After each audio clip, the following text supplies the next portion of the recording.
furry dance, or floral dance as it's quite often called. You might also remember the Terry Wogan version. Well, who could forget? Our version has a few quirks in it. At one point, the violin and cello do different things. One is following the other, but sort of one has seemed to have gone off-piste, as you have to say that carefully. One of the dancers might have just gone off from the others and danced through someone's living room, which is apparently what happens if you leave your door open on that very day.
We now have 3 movements from Peter Warlock's Capriole Suite, and this was originally written for piano duet, but he himself orchestrated it both for string orchestra and full orchestra.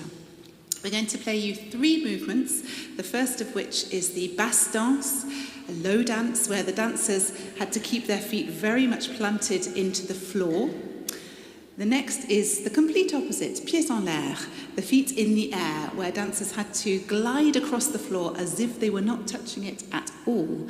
And this was influenced by the Galliard, and it was a slightly scandalous dance because couples had to actually be in hold, touching one another with spins and lifts. The third movement we're going to play is Matachin, which is named for the Spanish matachines, sword dancers, and you can really hear how Warlock has updated Renaissance dances. It sounds very modern, but you can definitely hear those swords clashing.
Like the previous piece, this was also written for piano duet, and the genre of piano duet was very popular in Dvorak's time, and it gained the publishers a lot of money as a result.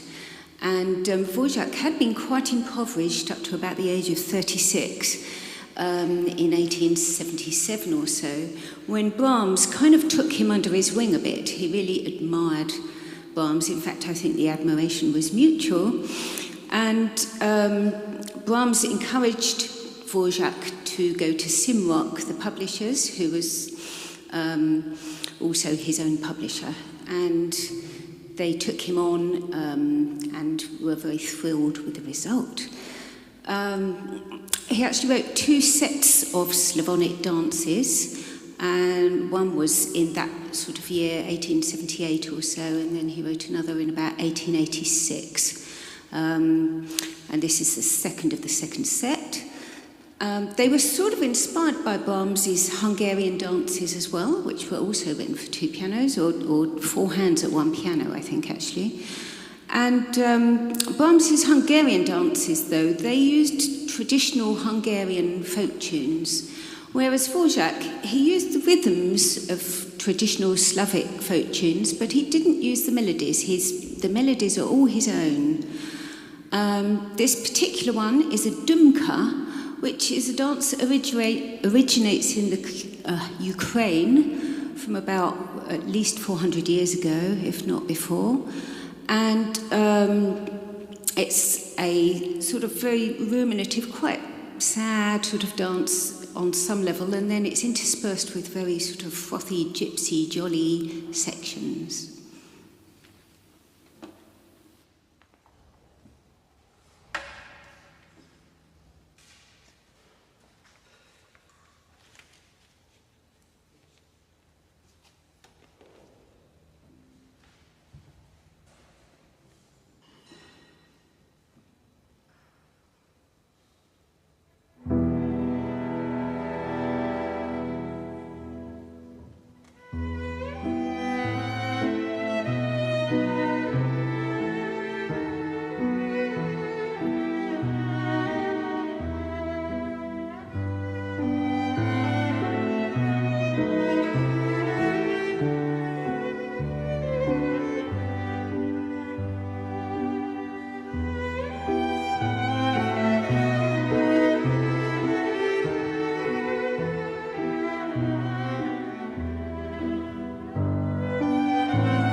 We're going to take you to 100 years ago, in 1923. This work, if you like, this dance became popular.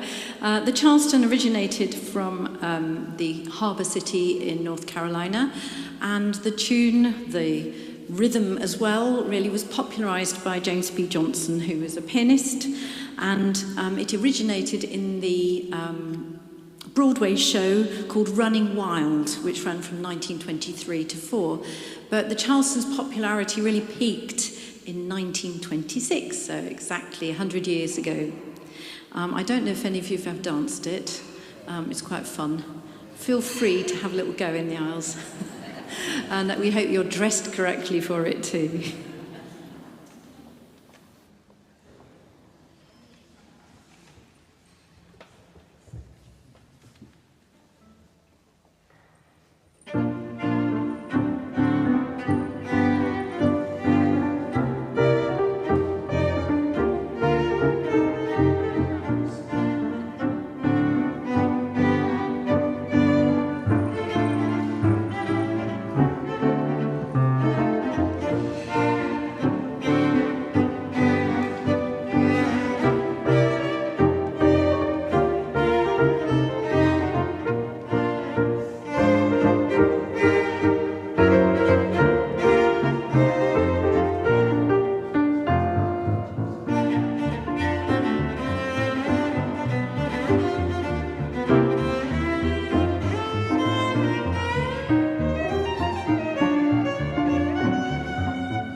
Complete change of mood again now.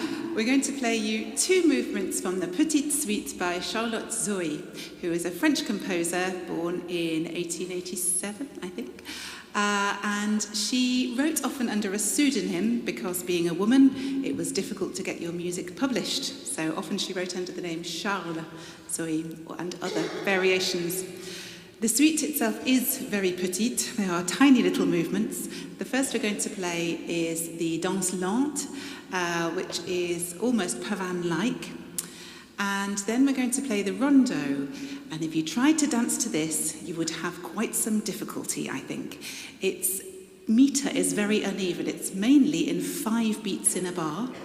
And those are grouped sometimes as 3 and then 2, sometimes as 2 and then 3. She'll throw a bar of 6 in, just to keep us on our toes for a little bit. So good luck.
So, yet another piece written for piano duet.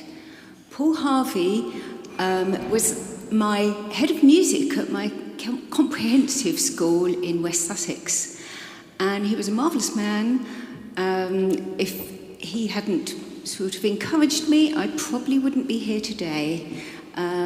Because he taught me the piano, he introduced me to having cello lessons free from the county music service. Sadly, something that no longer is available to people, as far as I know.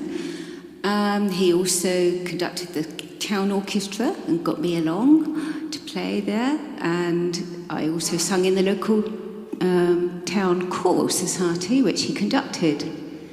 And he even coached me in chamber music sessions with friends for free, which was amazing. He just gave up his time. I mean, he instigated it even. He was a great man. Actually, I say was, he's still alive. He was born in 1940, and he's still going strong. He came to fame. He always thought he might come to fame, actually, at some point, because he composed shows for our school to put on and stuff. And the pieces and songs and pieces that we had to play were amazing. And he sort of said, "Oh, I think this one's really good," you know. And anyway, I think he was quite pleased with this particular piece that we're about to play. But what was I going to say about it? I can't remember now. Anyway. Oh, yes, he came to fame during the lockdowns, actually, because he now has Alzheimer's, and his son visited him, and he found it difficult to connect with him verbally. And at some point he said to his father, "You know what? You used to play improvisations based on 4 notes that were randomly given to you. This used to take place apparently as a sort of party trick at summer schools given by Cleo Lane and John Dankworth." And so he said, "Oh yeah, okay." So his son sort of said some 4 notes. I can't remember which 4 they are, I'm ashamed to say. But, and unbeknownst to Paul, his son was actually video recording the session, and Paul just sat down and played this amazing piece. And then it sort of went viral on the internet and stuff, and BBC Radio 4 Broadcasting House, Paddy O'Connell took it on and sort of played it and stuff. And then eventually it sort of took on, and it got orchestrated, I think, by someone in the BBC Philharmonic Orchestra, and they actually recorded it, and they made a disc with him playing the solo piano part, Paul playing the solo piano part, and he raised over £2 million actually for Alzheimer's Society.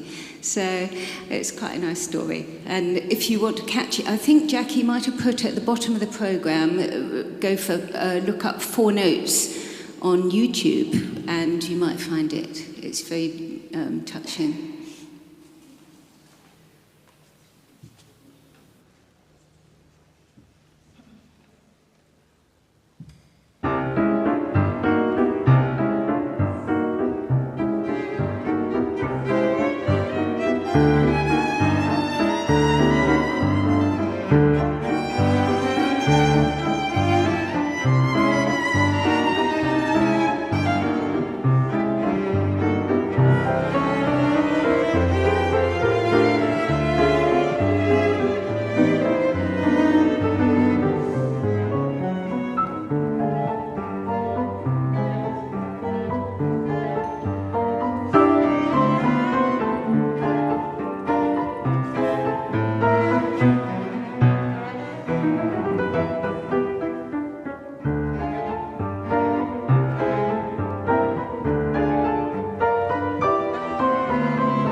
Now we come to something a little bit slower, so you can stop dancing so fast.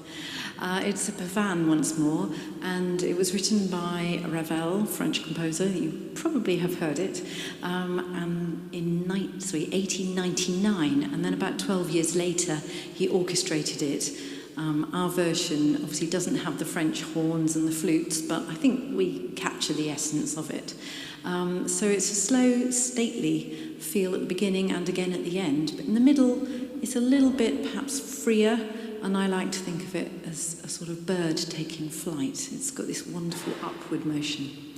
So he wanted to evoke a painting by Velázquez, which was of an infanta from the 16th century dancing slowly. So it's sort of backwards looking, if you like, going a little bit, and you can feel that in the music too. Lots of use of modes, which you could use for folk reasons or for looking back to the 16th century reasons. So here is Ravel's Pavane.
We're going to go a bit further back in time now. Jackie's going to read us something special.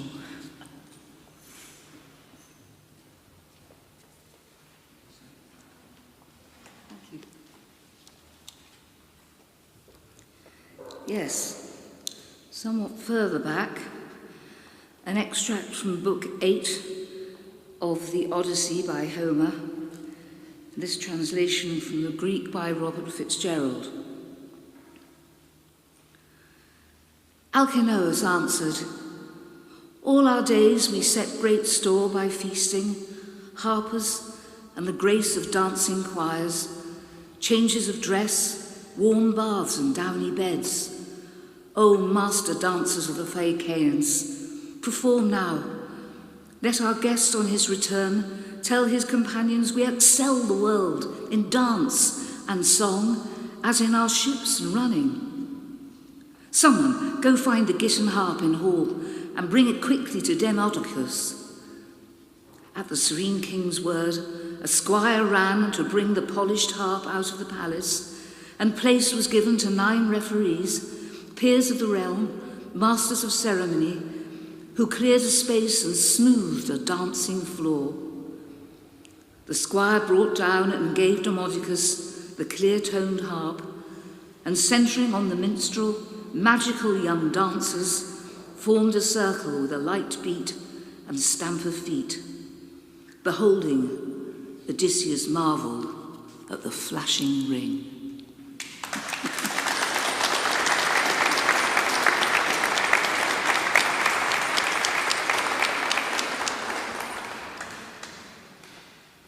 And back in time to 1926 or thereabouts, when Black Bottom was being played and danced. You have to be very bendy to dance this one. The little story to it is that it originated in Harlem, in Black Bottom. It was then basically stolen and used in a Broadway production called Scandals by a man who was white called George White. So basically there is a little bit of this was appropriated or stolen basically and put on the stage, but without any reference to the original writer, who was Perry Bradford, and he was an Afro-American composer, very important actually in terms of getting black music to be recognised and recorded for what it was, rather than black musicians trying to sound like white ones. So there's a whole story behind that. Do go and look him up, he's very interesting. And he was known for being very stubborn. One of his song titles that he wrote was, "You Can't Keep a Good Man Down."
We have another lively number to finish with, which is a piece that we've come to know through the Danish String Quartet.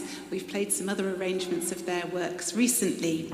And this is Polska from Dorotea, which is a place in Lapland.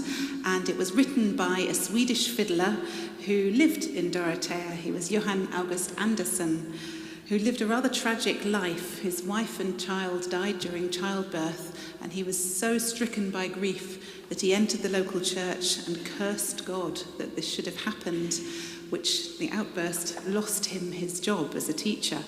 Thankfully, however, he was kept on as the cantor in the church because he was such an extraordinary musician and a wonderful composer, by all accounts. A polska is usually a relatively sedate sort of a speed of dance, but this arrangement gets rather excitable towards the end.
very much. Hope you enjoyed that and that you'll go out dancing. I think we've put our basket in the wrong place, don't you?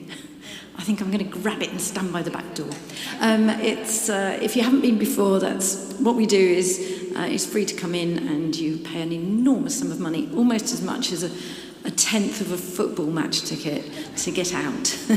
So, and if you don't know, I think I put it on the programme this time actually, that any spare money, which very rarely happens, but when it does, we put it towards playing in care homes. And next week we're actually playing in Middlefields Care Home, which is in Chippenham. And so we hope you will donate a little bit extra towards that because it's their garden party. So we think it'll be a fun occasion. We might even play that. So next month we are sticking to the dance theme and we're going to play tangos. Maybe one or two other tiny things, but mostly tangos. They're all quite different and we hope we'll sort of trace the history a little bit, but basically it'll be a riot.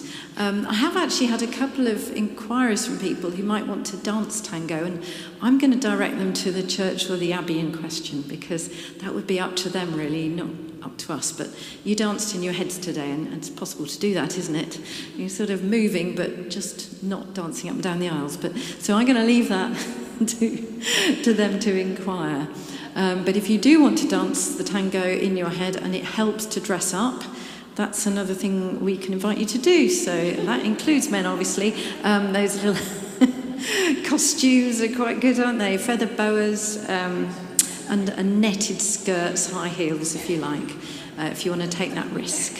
So do please donate as generously as you can today. Big thank you to Jackie for the wonderful bit of the Odyssey there, and to Dick for, I don't know what he's been doing, moving all the furniture and operating the technology like the microphone. In fact, he's got so much power he can just turn me off. So have a lovely holiday, everyone. We'll see you in a month. Thank you very much.